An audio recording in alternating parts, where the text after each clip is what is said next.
നമുക്ക് ഇന്നത്തെ ക്ലാസ്സിലേക്ക് കിടക്കാം. നമുക്ക് പണം തേടി വരാനുള്ള മാജിക് വേർഡ് എന്നാണ് നമ്മൾ പറയുന്നത്. എന്താണ് ഇതിന്റെ യഥാർത്ഥ അർത്ഥം എന്ന് പറയുന്നത്? ഒരു കമാൻഡ് നമ്മുടെ ബ്രെയിനിലേക്ക് കൊടുക്കുമ്പോൾ ആ കമന്റ് എങ്ങനെ നമ്മുടെ ജീവിതത്തെ മാറ്റപ്പെടുത്തുമെന്നും നിത്യമായും അത് നൽകുന്നതിലൂടെ വലിയൊരു മാറ്റം നമ്മുടെ ജീവിതത്തിന്റെ എല്ലാ മേഖലകളിലും ഉണ്ടാകും എന്നുള്ള സയന്റിഫിക് ആയിട്ടുള്ള അല്ലെങ്കിൽ ന്യൂറോ സയന്റിഫിക് ആയിട്ടുള്ള ക്വാണ്ടം ഫിസിക്സുമായി ബന്ധപ്പെട്ട ഒരു എനർജി കോഡിനെ പറ്റിയിട്ടാണ് ഇത് പറയുന്നത്. അപ്പോൾ ഒരു കൃത്യമായ ഒരു വാക്ക് ഉപയോഗിക്കുന്നതിലൂടെ എങ്ങനെയാണോ നമുക്ക് കല്ല് കയ്യിൽ പിടിച്ചതിന് ശേഷം അത്ഭുതങ്ങൾ സംഭവിച്ചിട്ടുള്ളത്, അല്ലെങ്കിൽ എങ്ങനെയാണോ നമ്മൾ ചില നമ്പറുകൾ എഴുതി വെക്കുന്ന ശേഷം അത്ഭുതങ്ങൾ സംഭവിക്കുന്നത് എന്നൊക്കെ നിങ്ങൾ ഇവിടെ ഞാൻ പറഞ്ഞത് അല്ല, ആൾക്കാർ അവരുടെ അനുഭവം പറഞ്ഞതിൽ നിന്ന് കേട്ടു. അതുപോലെ തന്നെയുള്ള ഒരു മാജിക് വേർഡ് ആണ് ഇന്ന് നിങ്ങളെ പഠിപ്പിക്കുന്നത്.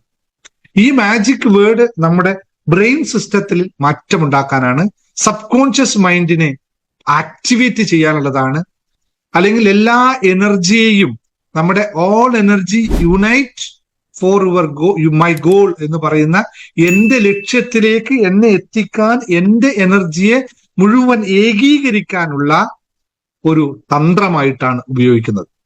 ആ തന്ത്രത്തിലൂടെ നമുക്ക് നമ്മുടെ കൃത്യമായി എന്താണോ നമുക്ക് വേണ്ടത് അത് നമ്മളിലേക്ക് എത്തും. അപ്പോൾ എങ്ങനെയാണ് ഇത് സംഭവിക്കുന്നത് എന്ന് നിങ്ങൾ കൃത്യമായി ഈ പറഞ്ഞതിൽ നിന്ന് മനസ്സിലാക്കിയിട്ടുണ്ടാവും. ഇനി മനസ്സിലാക്കിയില്ലെങ്കിൽ ഒരു കുഴപ്പമില്ല, നിങ്ങൾ ഇത് ഫോളോ ചെയ്താൽ മാത്രം മതി. കൂടുതൽ ഡീപ്പായി പറഞ്ഞ് നിങ്ങൾ കൂടുതൽ ചിന്തിച്ച് തലമുണ്ടാക്കേണ്ട ഒരു കാര്യമില്ല. നിങ്ങൾ ആ വേർഡ് മാത്രം പറഞ്ഞാൽ നിങ്ങൾക്ക് 100% റിസൾട്ട് ഉണ്ടായിരിക്കും. ഇനി ഇതിലല്ല, ഒന്നിക്കിൽ 2 ഓപ്ഷനാണ്. ഒന്നിക്കിൽ നിങ്ങൾ പൂർണ്ണമായി മനസ്സിലാക്കി ചെയ്യുക, അല്ലെങ്കിൽ ഒന്നും മനസ്സിലാക്കാതിരിക്കുക. രണ്ടും റിസൾട്ട് ഉണ്ടാക്കും. അതിന്റെ ഇടയിൽ സംശയം എന്ന് പറയുന്ന കൂട്ടുകാരനെയോ കൂട്ടുകാരിയോ കൂടെ ചേർത്തിട്ടാണ് നിങ്ങൾ യാത്ര ചെയ്യുന്നതെങ്കിൽ ആ കൂട്ടുകാരനും കൂട്ടുകാരിയും നിങ്ങളെ പടുകുഴിയിലേക്ക് കൊണ്ടു ചാടിക്കും. അതുകൊണ്ട് സംശയം ഏതുമില്ലാതെ അൺകണ്ടീഷനായി ഫോളോ ചെയ്താൽ മാത്രം മതി. അത്രയും ലളിതമായ ഒരു സ്വിച്ച് വേർഡാണ് ഇന്ന് നിങ്ങൾക്ക് നൽകുന്നത്. എഴുതി വെച്ചോളൂ സ്വിച്ച് വേർഡ് എന്താണെന്നുള്ളത്. മണിയുടെയും എനർജി കോഡ് നിങ്ങൾ മനസ്സിലാക്കി മണി അട്രാക്ട് ചെയ്യാനും, അത് നമ്മുടെ മണി എന്ന് ഞാൻ വാക്ക് നിങ്ങൾ പറഞ്ഞു, മണി എന്ന് പറഞ്ഞ് ഞാൻ പണത്തെ മാത്രമല്ല ഉദ്ദേശിക്കുന്നത്, നിങ്ങൾക്ക് എവിടെയും ഇത് ഉപയോഗിക്കാം. ദൈവികമായ ചിന്താഗതിയിൽ ഉപയോഗിക്കാൻ സാധിക്കുന്ന ഏത് കാര്യത്തെയും ഉപയോഗിക്കാം. വീണ്ടും അടിവരയിട്ട് പറയുന്നു, ദൈവികമായ എന്ന് പറഞ്ഞ സത്യസന്ധമായ ആവശ്യത്തിനുള്ള ഏത് കാര്യത്തിനും നിങ്ങൾക്ക് ഇത് ഉപയോഗിക്കാവുന്നതാണ്. അത്തരം കാര്യങ്ങൾ നമുക്ക് എപ്പോഴും സമ്പത്തിനെയാണ് പ്രാധാന്യം നൽകുന്നതെങ്കിൽ അത് ഉപയോഗിക്കാവുന്നതാണ് എന്ന് കൃത്യമായി ഓർമ്മിപ്പിച്ചുകൊണ്ട് വാക്ക് എഴുതി വെച്ചോളൂ.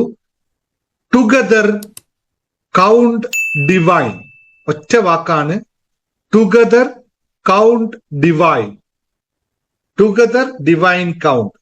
എന്താണ് ഇത് സംഭവിക്കുന്നത് വെച്ചാൽ 3 വാക്കുകൾ എന്തിന് ചേർത്ത് വെച്ചു എന്ന് ചോദിച്ചാൽ, ഒന്നാമത്തെ വാക്ക് ടുഗദർ എന്ന് പറയുന്ന വാക്ക് കൊണ്ട് നമുക്ക് സംഭവിക്കുന്നത് നമ്മുടെ സബ് കോൺഷ്യസ് മൈൻഡിനെ റീപ്രോഗ്രാം ചെയ്യാനും അല്ലെങ്കിൽ അതിനെ ആക്ടിവേറ്റ് ചെയ്യാനും ഉപയോഗിക്കുന്ന വൈബ്രേഷണൽ കോഡാണ് ടുഗദർ എന്നുള്ളത്. കൂടാതെ നമ്മുടെ ആന്തരികമായിട്ടുള്ള സ്ട്രെങ്തിനെ, നമ്മൾ ഇന്നർ റിസോഴ്സിനെ, ആന്തരികമായിട്ടുള്ള നമ്മളിൽ ഉൾക്കൊണ്ടിരിക്കുന്ന അല്ലെങ്കിൽ നമ്മളുടെ ഉൾക്കാമ്പുകളെ പുറത്തോട്ട് കൊണ്ടുവരാൻ, അതിനെ ഒരുമിച്ച് നിർത്തിക്കൊണ്ട് മുന്നോട്ട് കൊണ്ടുവരാൻ നമ്മൾ ടുഗദർ എന്നുള്ള വാക്ക് ഉപയോഗിക്കുന്നു. അതുപോലെ തന്നെ നമ്മുടെ മുഴുവൻ എനർജിയെയും ലക്ഷ്യമായ ആ കാര്യത്തിലേക്ക് കേന്ദ്രീകരിക്കാനായിട്ട് ടുഗദർ എന്ന വാക്കുകൊണ്ട് നമുക്ക് ഉപയോഗിക്കാം. രണ്ടാമത് കൗണ്ട് എന്ന വാക്ക് ഉപയോഗിക്കുന്നത് നിങ്ങൾക്ക് എല്ലാവർക്കും ഒരേ. കൗണ്ട് എവിടെയാണ് ഉപയോഗിക്കുന്നത്, എന്തിനെയൊക്കെയാണ് നിങ്ങൾ കൗണ്ട് ചെയ്യുക എന്നറിയാം അല്ലെ? എന്താണോ നമുക്ക് സമ്പത്ത് നൽകുന്നത് അല്ലെങ്കിൽ അബൻഡൻസ് ആയി നമ്മൾ കരുതുന്ന ഒരു കാര്യത്തെയാണ് നമ്മൾ പൊതുവെ കൗണ്ട് ആവുക. അത് നമ്പേഴ്സിലാണ് പറയപ്പെടുന്നത്. വെൽത്ത് ആവാം, മണി ആവാം, നമ്പേഴ്സ് ആവാം, അബൻഡൻസ് ആവാം, എന്തിനെ പറ്റിയിട്ടും റെപ്രസെന്റ് ചെയ്യാനായിട്ട് നമ്മൾ കൗണ്ട് എന്ന് പറയുന്നത്. മൂന്നാമത്തെ കാര്യം എന്ന് പറയുന്നത് ഡിവൈൻ. ഡിവൈൻ എന്തിനാണ് അവിടെ ചേർക്കുന്നത് വെച്ചാൽ, നമ്മുടെ എല്ലാ കാര്യങ്ങളും ലഭിക്കുന്നത് ഈ അൺലിമിറ്റഡ് ആയിട്ടുള്ള യൂണിവേഴ്സിൽ നിന്നാണ്. ഇവിടെ എല്ലാം നിറഞ്ഞിരിക്കുന്നു. അവിടെ ഇല്ലാത്തതായി ഒന്നും നമുക്ക് ആവശ്യവുമില്ല, അതിലില്ലാത്തതായി ഒന്നും നമ്മളിലുമില്ല. The perfect solution for our all things. എല്ലാ കാര്യങ്ങൾക്കുമുള്ള അന്തിമവും അവസാനവും അല്ലെങ്കിൽ കംപ്ലീറ്റ് ആയിട്ടുള്ള സൊല്യൂഷൻ കിടക്കുന്നത് യൂണിവേഴ്സിലാണ്. അതാണ് ഡിവൈൻ എന്ന് പറയുന്നത്, ദൈവികതയിലാണ്. ആ ദൈവികതയെ കണക്ട് ചെയ്യാനായി ഡിവൈൻ എന്ന വാക്ക് ഉപയോഗിക്കുന്നു. അത് എഫേർട്ട്ലെസ് ആയി നമ്മളിലേക്ക് എത്താൻ വേണ്ടി നമ്മൾ ഡിവൈൻ എന്ന വാക്ക് ഉപയോഗിക്കുന്നു. അപ്പോൾ ഈ 3 വാക്കുകൾ നമ്മൾ കൃത്യമായി നിങ്ങൾ ദിവസേന ഉപയോഗിച്ചാൽ എങ്ങനെയാണ് ഇത് ഉപയോഗിക്കേണ്ടതെന്ന് പറഞ്ഞുതരാം. ഈ വാക്ക് നിങ്ങൾ 3 തരത്തിൽ ഞാനൊന്ന് വഴി പറഞ്ഞുതരാം. ഒന്ന്, ഈ വാക്ക് നിങ്ങളൊരു പേപ്പർ എടുത്തിട്ട്, ഒരു വൈറ്റ് പേപ്പറോ അല്ലെങ്കിൽ ചെറിയ എന്തോ നിങ്ങൾക്ക് ഇത് എഴുതാൻ പറ്റുന്ന പേപ്പർ എടുത്തിട്ട് ടുഗദർ കൗണ്ട് ഡിവൈൻ എന്ന് എഴുതുക.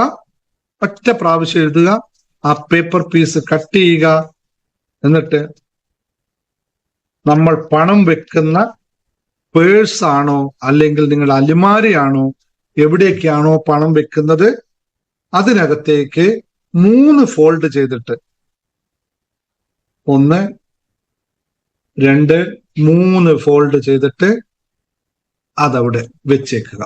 മറ്റൊന്നും ചെയ്യണ്ട.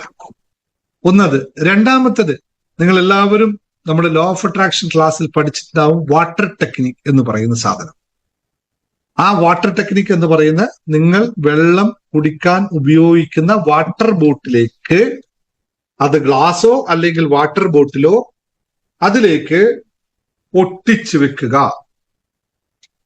ഇത് വാട്ടർ ടെക്നിക്കാണ്. ലോ ഓഫ് അട്രാക്ഷനിൽ പഠിപ്പിച്ചു തരുന്നുണ്ട്. അത് എന്താണ് സംഭവിക്കുന്നതൊക്കെ ലോ ഓഫ് അട്രാക്ഷൻ ക്ലാസ്സിൽ എടുത്തു തന്നിട്ടുണ്ട്. അതിൽ ഒട്ടിച്ചു വെക്കുക.